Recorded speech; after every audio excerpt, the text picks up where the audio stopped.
Pakistan elinde nükleer silah bulunduran tek Müslüman ülkedir. Pakistan nasıl bir devlettir? Pakistan Türk'ün kadim dostudur.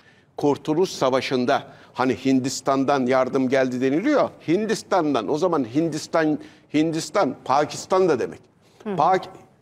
Hintli Müslümanlar, yani Pakistanlılar, Cinnah dahil olmak üzere, onların hepsi ellerindeki ne varsa satarak Türkiye'ye Kurtuluş Savaşı'na gönderiyorlar.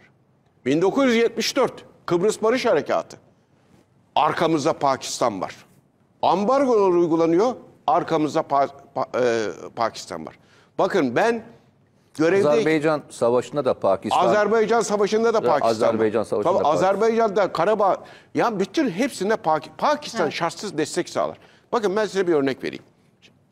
Ben görevdeyken birçok toplantıya katıldım. Birleşmiş Milletler'de bu Deniz Haydutlu'ydu, bilmem neydi falan. Onlar da dahil olmak üzere Birleşmiş Milletler'de genel kurulda görüşülen bir takım toplantılar oldu bilmem.